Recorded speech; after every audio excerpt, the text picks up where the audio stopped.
ব্যক্তি বাইতুল মুকাররমের মসজিদ দখল করার চেষ্টা করছে। পৃথিবীর ইতিহাসে এমন কোন নজির নাই যে সরকার পরিবর্তনের সাথে সাথে জাতীয় মসজিদের খতিব বানাতে হয়। কিন্তু এমন দুর্ভাগ্যবাদী এই জাতীয় মসজিদের খতিবকে শেখ হাসিনার মতো নাস্তিকদের পাটা গোলামি করে তাকে বানাতে হয়েছে। ভাইরা আমার, এগুলো সবই আবার নতুন করে চক্রান্তের নীল নকশা হচ্ছে। যদিও ঐক্যবদ্ধ না থাকা যায়, এর মধ্যে দালাল তৈরি করে ফেলবে, তখন দেখবেন আগের বারে তো আমাদেরকে জেলখানায় দিয়েছিল, এইবার আর জেলখানায় দিবে না, এইবার ক্রস ফায়ার দিয়ে সব খবর পাঠিয়ে দিবে। আজকে আমরা ভয় পাবো? কোরআন বলছে আম হাসিবতুম আন তাদখুলুল জান্নাহ ওয়ালাম্মা ইয়াতিকুম মাসালুল লাযীনা খালাউ মিন ক্বাবলিকুম মাসাতুহুমুল বাসাউ ওয়াদ-দাররাউ ওয়াযুলজিলু হাত্তা ইয়াকুলার রাসূল ওয়াল্লাযীনা আমানু মা'আহু মাতা নাসরুল্লাহ। আল্লাহ তাআলা বলছেন, তোমরা কি মনে করেছো এমনিতেই জান্নাতে ঢুকে পড়বে? ওয়ালাম্মা ইয়াতিকুম মাসালুল লাযীনা খালাউ মিন ক্বাবলিকুম, এখনো তোমাদের কাছে পৌঁছে নাই ওই সমস্ত বালা মুসিবত বিপদ আপদ যা এসেছিল তোমাদের আগের লোকদের প্রতি। মাসাতুহুমুল বাসাউ ওয়াদ-দাররাউ ওয়াযুলজিলু, কঠিন দুর্ভিক্ষ বিপদ আপদ মুসিবত, দুশমনদের ধর্ষণের মতো আক্রমণ, এমনকি রাসূল বলতে বাধ্য হয়েছিলেন মাতা নাসরুল্লাহ, আল্লাহর সাহায্য আর কবে আসবে? আল্লাহর নবী সাল্লাল্লাহু আলাইহি ওয়াসাল্লাম শুয়ে আছেন কাবার সামনে, সাহাবায়ে কেরাম কে বললেন, ইয়া রাসূলুল্লাহ লানা, আপনি কি আমাদের জন্য দোয়া করবেন না? আমরা তো শেষ হয়ে যাচ্ছি। আল্লাহর রাসূল সাল্লাল্লাহু আলাইহি ওয়াসাল্লাম শুয়েছিলেন, বসে পড়লেন, চাদরটা সরালেন, বললেন, দেখো তোমাদের আগে যারা অতিক্রম করেছে তাদের একজনকে হাঁটু পর্যন্ত মাটিতে গাঁথা হয়েছিল, অতঃপর তাদের মাথার উপরে করাত রাখা হয়েছিল, এরপরে মাথা থেকে পা পর্যন্ত তাদেরকে করাত দিয়ে করা হয়েছিল, কিন্তু তারপরেও তাদেরকে ঈমানের থেকে এক চুল পর্যন্ত সরাতে পারে না। তোমরা এত সরকারি একদম ভাবে ব্যস্ত হয়ে গেলে আমাদেরও মনে রাখতে হবে, আল্লাহর জমিনে আল্লাহর দ্বীন কায়েম করতে গেলে আমাদেরকেও শেখাবন্দি হতে হবে, চরম নির্যাতন করা হবে।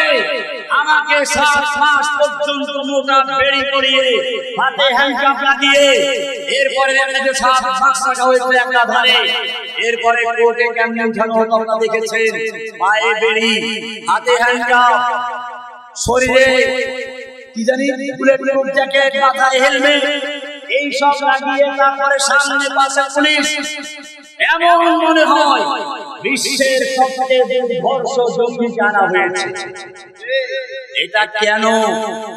ভালো করে মনে রাখবেন, এটা এখানেই শেষ না, কাফের মুশরিকদের চক্রান্ত আছে। ইসলামকে ঠেকাতে হলে আলেমদেরকে বিতর্কিত করতে হবে, জঙ্গি বানাতে হবে, অথবা নারীবাদী বানাতে হবে। তারই অংশ হিসেবে মামুনুল সাহেবকে স্ত্রীকে সেভাবে কেলেঙ্কারিতে ফাঁসানো হবে, স্ত্রীকে দিয়ে এমনি ভাবে হেফাজতের নেতাদেরকে দুর্নীতি দিয়ে ধর্মপাল দেখানো হচ্ছিল। এমনকি যেই সব লোকেরা ওদের পা চাকা গোলামি করেছে তাদের ব্যাপারেও চক্রান্ত আছে। কারণ দুশ্মন দেখে না, মারনেওয়ালা দেখতে নেই, মরনেওয়ালা কোন হয়। আমি জেলে দীর্ঘদিন থাকার কারণে বাংলাদেশের ইসলামী দলের সব নেতাদের সঙ্গে আমার সাক্ষাৎ হয়েছে, কিছু মেহমানদারি করার সুযোগ পেয়েছি।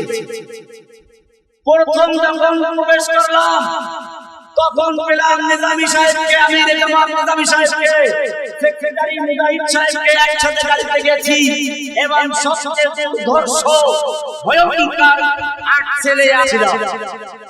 নেজামী সাহেব ছিলেন আমার নির্জন বাসের বিল্ডিং তার তিনতলার উপরে। এরপরে এটিএম আজহারউদ্দিন সাহেব সেক্রেটারি আমার সঙ্গে খুবই সুসম্পর্ক ছিল।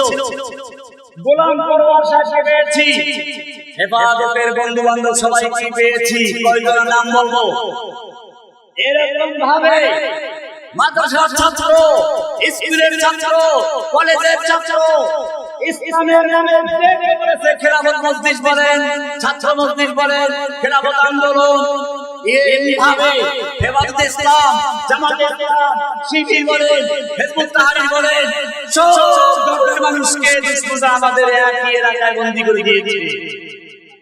আমরা বুঝতে পেরেছি আমাদের মধ্যে যতই ভেদাভেদ থাকুক, দুশমন আমাদেরকে ভিন্ন কোনো পরিচয় দেয় না। দুশমন আমাদেরকে একটাই পরিচয়, এরা ইসলামের সৈনিক।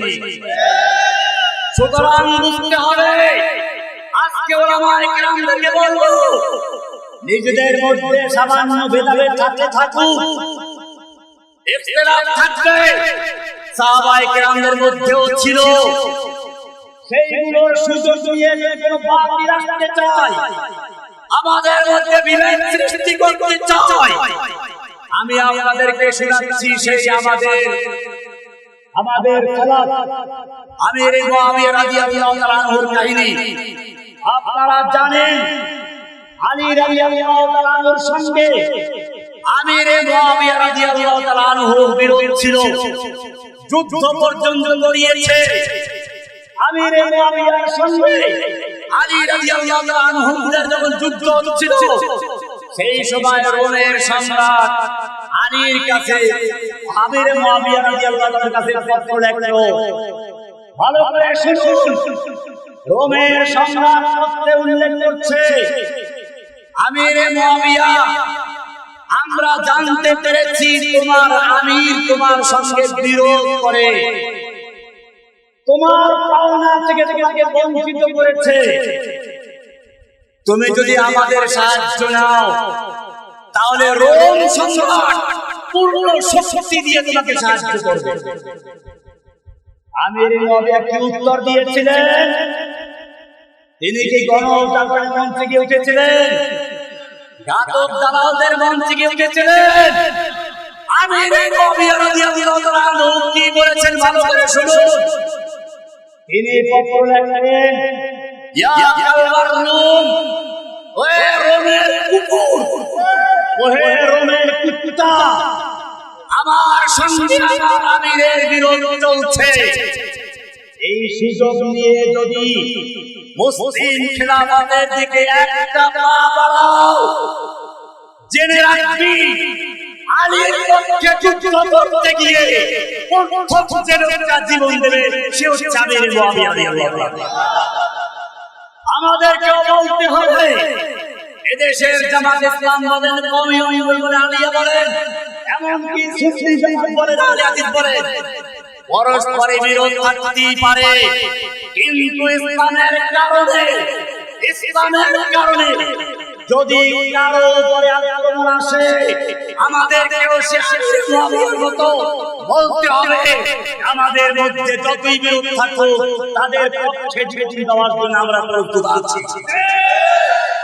ভাইয়েরা আমার, আজকে আমাদের মনে রাখতে হবে, দুশমনদের চক্রান্ত লেগে আছে। এই চক্রান্তের মোকাবেলা করতে আমাদের পরীক্ষা দিতে হবে। আপনারা যদি সেই পরীক্ষায় পাস করতে পারেন, বাধা আসবে, ইকবাল বলেছেন, তন্দিয়ে বাদ মুখালিফ সে না ঘবরায় ওকাব, ये तो चलती है যে চালানে কে লিয়ে।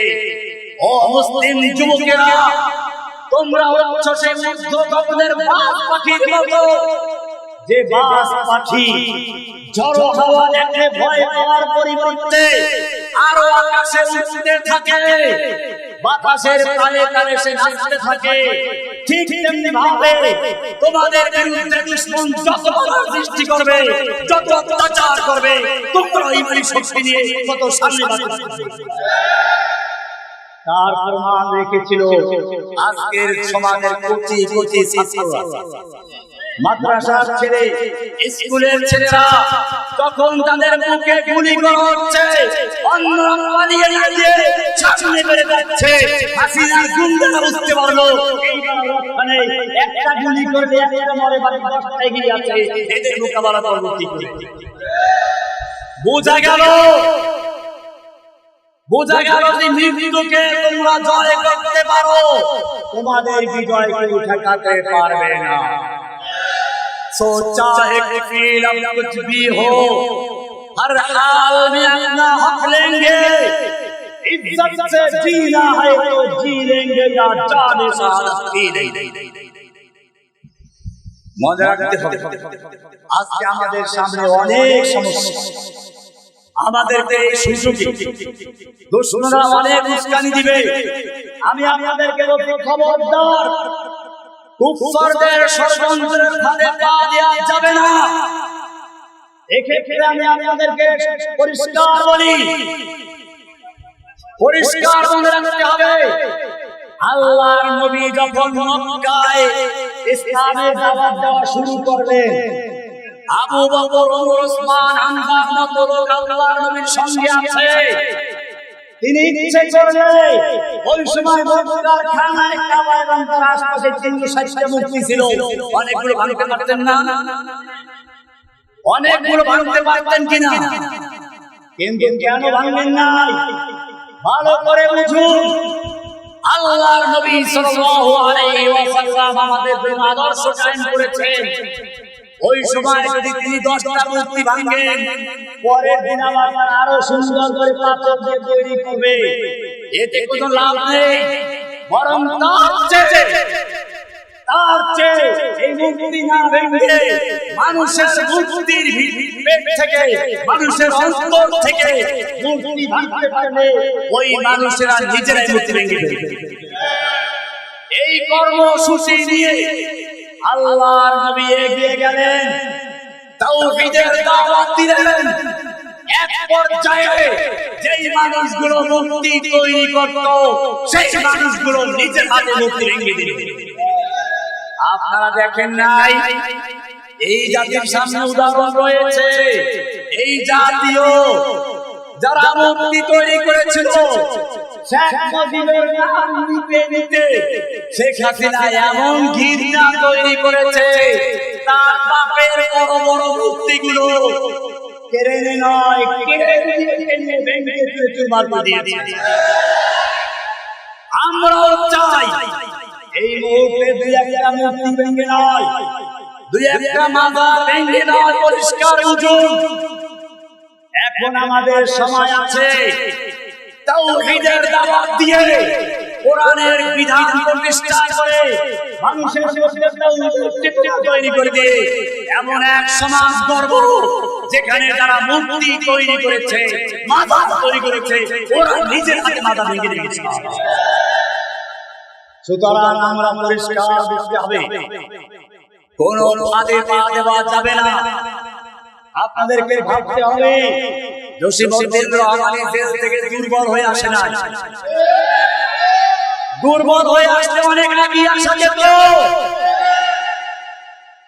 বাংলাদেশ সরকারের সেনাবাহিনীর গোয়েন্দা বিভাগের প্রধান ডিজিএম প্রধান 2 ঘন্টা পর্যন্ত রহমানীর সঙ্গে জেলখানার ভিতরে বসে আলোচনা করেছে, কিন্তু রহমানী আপোষ করে নাই। আল্লাহ রাব্বুল আলামিন রহমানীকে মাথা নত করে বের করবে না, কারণ তিনি জেলে গেছেন আল্লাহ আল্লাহ রাসূলের জন্য। কার জন্য? আল্লাহ আল্লাহ রাসূলের জন্য। আমার মনে পড়ে, আমাকে নির্জন বাসা রাখা হলো, একটা বড় খেয়া, কোন মানুষজন আশেপাশে নেই। কয়েকদিন পরে দেখলাম যে তাদের জিয়া সাহেবের একজন পিএ সাহেবকে আর এক বড়কে দেওয়া হলো। এই একজন মানুষ দেখতে পেলাম, মাঝে মধ্যে দূর থেকে কথা হয়। একদিন তিনি বললেন, রহমানী সাহেব, আপনি কেন জেলে এসেছেন? আপনি কেন জেলে আসলেন? আমি বললাম যে আপনি বলুন। তিনি বললেন, ভাবটা এমন খেয়াল করুন, আপনি এসেছেন আল্লাহর জন্য। আমার মনটা ভরে গেল। ওই দিন থেকে তার এই কথার প্রভাব আমার অন্তরে এমনভাবে পড়েছে যে আল্লাহ একজন লোক সাক্ষী দিয়েছে আমি তোমার এবং তোমার রাসূলের সাথে কথা বলে আজকে কারাবন্দী হয়েছি। আমি যত বছর ধরে থাকবো এই চেতনা নিয়ে থাকতে পারি যেন কোনো বাতিলের সাথে আঘাত করতে না পারে। এবারে ওনাকে জিজ্ঞেস করলাম আপনি কেন আসছেন? তো তিনি বললেন যে আমি আসছি তারেক জিয়া। আমি বললাম তাই যদি হয় অপু ভাই এখন বের হয়ে আসছে, আপনার দেখা করে জিজ্ঞেস করি। আমরা দীর্ঘদিন ওই অসহায় মানুষ ছিলাম, কোন লোকজন নাই, দুইজন লোককে একেবারে সম্পূর্ণ একটা মানুষ থাকতে কথা বলা কথা বলার সুযোগ হবে না। আপনাদেরকে বলি আমার জন্য প্রথমে 3টা বিল্ডিং খালি করা হয়েছে, 3 বিল্ডিং, পিছনে বিল্ডিং খালি, সামনের বিল্ডিং খালি, মাঝখানে আমি একা, যেন কোনো দিকে মানুষ দেখাও না যায়, কথা বলা না যায়। আর যদি কোনো মানুষ কথা বলতে না পারে পাগল হয়ে যায়, আমাকে পাগল বানাবার চক্রান্ত করা হয়েছে। কিন্তু আমি চিন্তা করলাম আল কোরআন কালামুল্লাহ। ইমাম আহমদ বিন হাম্বল রাহমাতুল্লাহ জেল থেকে বলেছিলেন, আহমদ বিন হাম্বল রাহমাতুল্লাহ এই ঘোষণা জেল থেকে বলেছিলেন। আমার মনে পড়লো আমার সেই দোয়া, আমার ইমাম আহলুস সুন্নাহ, আহলুস সুন্নাহ, ইমামুল মুজাহিদিন ইমাম আহমদ বিন হাম্বল রাহমাতুল্লাহর কথা, আল কোরআন কালামুল্লাহ।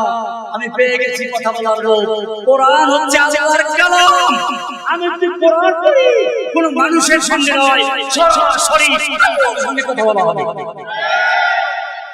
আমি কোরআন পড়তে শুরু করে দিলাম। তাহদিস এই আমাদের জন্য বলতে হয়, আমি বাইরে হাফেজ ছিলাম। আল্লাহ রাব্বুল আলামিন আমার এই আবেগকে, আমার এই ঈমানকে এত মূল্যায়ন করলেন। আল্লাহ রাব্বুল আলামিন তার নগণ্য বান্দাকে কোরআন হেফজ করার তৌফিক দিয়েছেন। ভাইরা আমার বলার উদ্দেশ্য হচ্ছে আপনি যদি সিদ্ধান্ত নিতে পারেন আপনি কি করবেন, মাওকিফ পরে উলামায়ে কেরামদের মধ্যে একটু সময় নিতে হচ্ছে, কষ্ট হচ্ছে আপনাদের জানি, কিন্তু আমি 11 বছর কষ্ট করেছি। এদেশে উলামায়ে কেরাম সবাই কষ্ট করেছেন। এই জন্য শুনুন, মাওকিফ আজকে সিদ্ধান্তের মাওকিফ, অর্থাৎ সিদ্ধান্ত করার মুহূর্তে অটল থাকা। এর আমি একটা নজির দেখাচ্ছি। আবু বকর রাদিয়াল্লাহু তাআলা আনহু ঈমান আনলেন। আবু জাহেল সব সময় বুঝান বলতে, দেখো তুমি যার সঙ্গে সরছে একটা পাগল। নাউযুবিল্লাহ। আল্লাহর নবী যখন মেরাজ থেকে এলেন, মেরাজ থেকে যখন এলেন আবু জাহেলের সঙ্গে সাক্ষাৎ হলো, মুহাম্মদ আজকে কি নতুন কোন খবর আছে? আল্লাহর নবী বললেন আছে।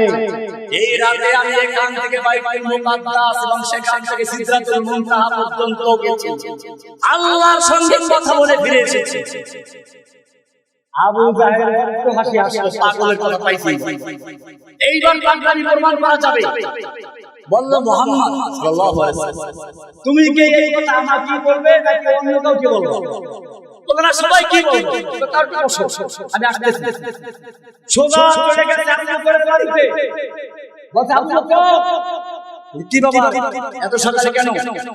বলে, আরে শোনো, মজার খবর আছে। তুমি যার সঙ্গে চলো, এতদিন বলতাম সে একটা পাগল, তুমি বিশ্বাস করো না, আজকে প্রমাণ নিয়ে এসেছি। বলে, কি প্রমাণ? বলে, সে বলে আজকে রাতে এখান থেকে বাইতুল মুকাদ্দাস, সেখান থেকে সিদরাতুল মুনতাহা চলে গেছে, আল্লাহর সঙ্গে 14 দফা আলোচনা করে আবার ফিরে এসেছে। আসমানেরটা বাদ দিলাম, দুনিয়াটা কি বিশ্বাস করা যায়? খেয়াল করুন, আবু বকর রাদিয়াল্লাহু তাআলা বললেন, আমার নবী কি সত্যি বলেছেন? আবু জাহেল মনে করলো এই বড় সব কাজে লেগেছে। বলে, হ্যাঁ বলেছে, তোমার কাছেও চলবে বসিয়ে রেখেছে। আবু বকর বলছে, আমার নবী যদি বলে থাকে তিনি এই রাতে এখান থেকে বাইতুল মুকাদ্দাস, সেখান থেকে সিদরাতুল মুনতাহা পর্যন্ত গিয়ে আল্লাহর সঙ্গে আলোচনা করেছেন। আমি আপনাকে স্বীকৃতি দিচ্ছি, সাক্ষী দিচ্ছি, আল্লাহর রাসূল সত্যি বলেছেন। মাওকে সিদ্ধান্ত এক নাম্বার কথা। দুই নাম্বার, আল্লাহর নবী যখন মক্কাতে এসেছিলেন উমরা করার জন্য, সবসময় দেখেছিলেন 14 সাহাবী নিয়ে আসতেন, কিন্তু সবসময় এই বছরই বাস্তবায়ন ছিল না। মক্কার কাফেররা বাধা দিল, এইবার উমরা করতে পারবেন না, ফিরে যেতে হবে। আল্লাহর নবী সাল্লাল্লাহু আলাইহি ওয়াসাল্লামকে শর্ত দেওয়া হলো, এইবার ফিরে যেতে হবে, উমরা করতে পারবেন না, আগামী বছর আসবেন, 3 দিন থাকতে পারবেন, তারপরে চলে যাবেন। তরবারি ছাড়া কোনো অস্ত্র আনতে পারবেন না। এরপরে সবচেয়ে জঘন্য শর্ত হচ্ছে, মক্কার থেকে কেউ যদি ইসলাম কবুল করে মদিনায় যায় ফেরত দিতে হবে, কিন্তু মদিনার থেকে কেউ ইসলাম ত্যাগ করে মক্কায় আসলে ফেরত দেওয়া হবে না। আল্লাহর নবী সব শর্ত মেনে নিতে হলো।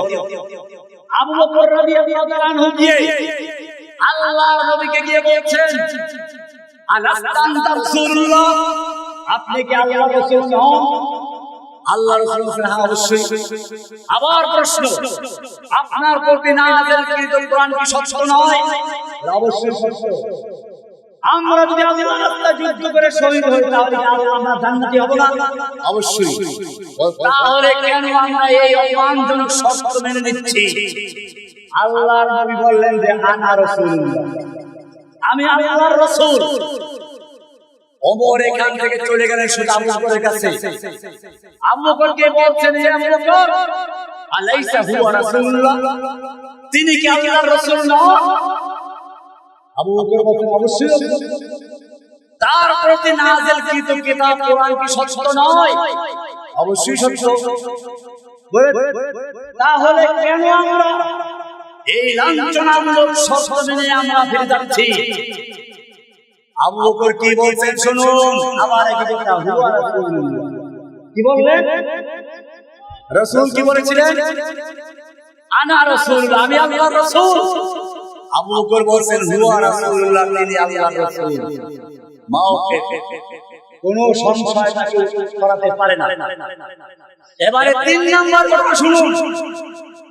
আল্লাহর নবীর যখন মৃত্যু হয়ে গেল, ওমর ইবনে খাত্তাবের মতো লোক তরবারি নিয়ে রাস্তায় নেমে গেল। যে ব্যক্তি বলবে আল্লাহর নবী মুহাম্মদ সাল্লাল্লাহু আলাইহি ওয়াসাল্লাম মরে গেছে, তার গর্দান উড়িয়ে দেওয়া হবে। আল্লাহর নবী সাল্লাল্লাহু আলাইহি ওয়াসাল্লাম মরে গেছেন কিনা তা কেউ জানেও না। যারা জানে তারা বলতে পারে ওমর গর্দান উড়িয়ে দিবে। অপেক্ষা আবু বকর এলেন, সোজা আল্লাহর নবীর ঘরে গেলেন,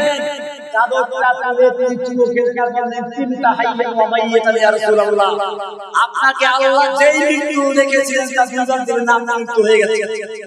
আবু বকর সামনে আসলেন, জনগণ তাকিয়ে আছে আবু বকর কি বলে। এবারে শুনুন, আবু বকর রাদিয়াল্লাহু আনহু বললেন, আলা মান কানা ইয়াবুদু মুহাম্মাদান ফালিয়ালাম আন্নাহু ক্বাদ মাত। শুনে রাখো, যারা মুহাম্মাদের ইবাদত করতে তারা জেনে রাখো মুহাম্মদ সাল্লাল্লাহু আলাইহি ওয়াসাল্লাম মরে গেছে। আর যারা আল্লাহর ইবাদত করতে তারা শুনে রাখো আল্লাহ জীবিত আছেন। এরপরে তিনি কোরআনে আয়াত বলেন, ওমা মুহাম্মাদুন